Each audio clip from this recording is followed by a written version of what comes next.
All right, I'm gonna finish it up finally. Let me give you an example, another example of what the prophet said. Second Chronicles 18, beginning with verse 1. Now Jehoshaphat had riches and honor in abundance, and joined affinity with Ahab. Those that read the Bible know Ahab was a wicked king. Jehoshaphat was king of Judah, and Ahab was king of Israel. And after certain days, he went down to Ahab to Samaria, and Ahab killed sheep and oxen for him in abundance and for the people that he had with him, and persuaded him to go up with him to Ramoth Gilead. And Ahab, king of Israel, said unto Jehoshaphat, king of Judah, Wilt thou go with me to Ramoth Gilead? And he answered him, I am as thou art, and my people as thy people, and we will be with thee in the war. And Jehoshaphat said unto the king of Israel, Inquire, I pray thee, at the word of the Lord today. Therefore the king of Israel gathered together of prophets 400 men, and said unto them, Shall we go to Ramoth Gilead to battle, or shall I forbear? And they said, Go up, for God will deliver it into the king's hands. Verse 6. But Jehoshaphat said, Is there not a prophet? Is there not here a prophet of the Lord, besides that we might inquire of him? Because Jehoshaphat knew. He don't know who these 400 so-called prophets are, but he knew he had to inquire of the Lord. And the king of Israel said unto Jehoshaphat, There is yet one man by whom we may inquire of the Lord, but I hate him. What? You hate him? Ain't that what the Lord said? They hated me without a cause. But for he never prophesied good unto me, but always evil, the same as Micaiah, the son of Imlah. And Jehoshaphat said, Let not the king say so. And the king of Israel called for one of his officers and said, Fetch quickly Micaiah, the son of Imlah. Now, I'm going to skip down to verse 12. And the messenger that went to call Micaiah spake to him, saying, Behold, the words of the prophets declare good to the king with one assent. Let thy word, therefore, I pray thee, be like one of theirs, and speak thou good. In other words, lie to the king like the other 400 prophets. And when he was come to the king, and the king said unto him, Micaiah, shall we go to Ramoth Gilead to battle, or shall I forbear? And he said, Go ye up and prosper, and they shall be delivered into your hand. And the king said to him, How many times shall I adjure thee that thou say nothing but the truth to me in the name of the Lord?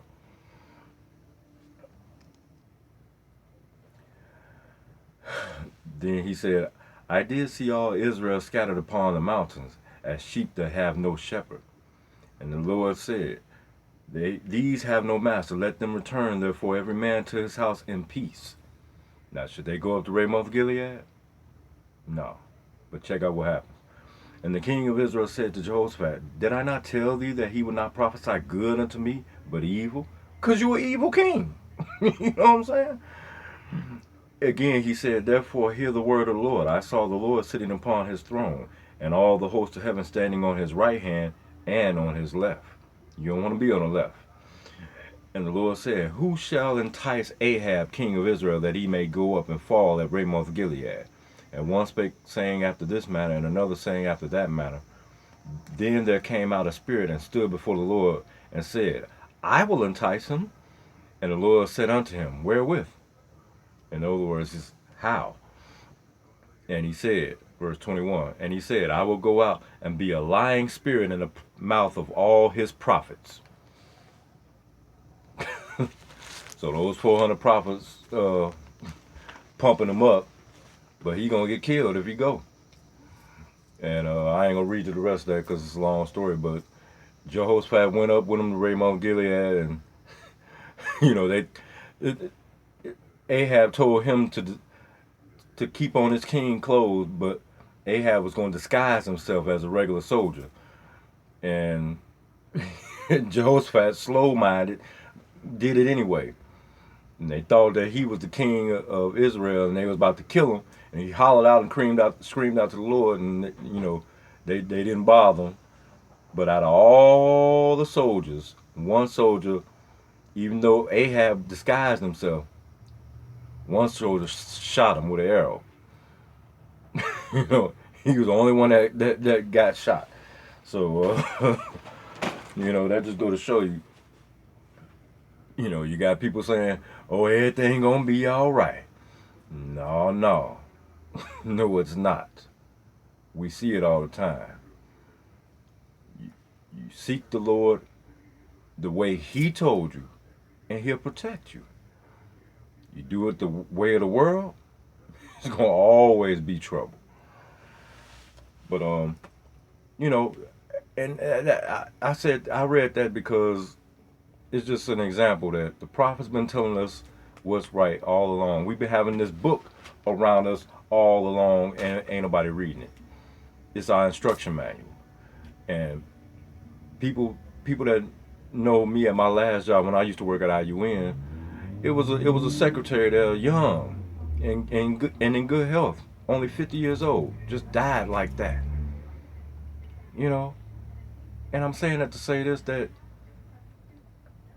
your hour is always. You know what I'm saying? Your hour is always.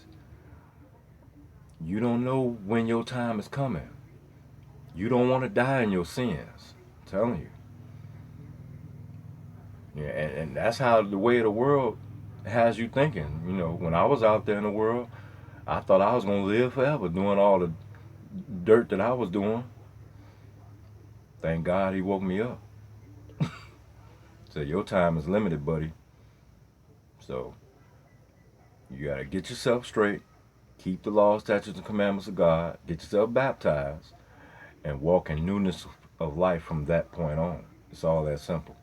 Grace and peace multiply. Stay strong in the Lord and the power of His might, putting on the whole armor of God, that you may be standing against the wiles of the devil, because he coming all the time.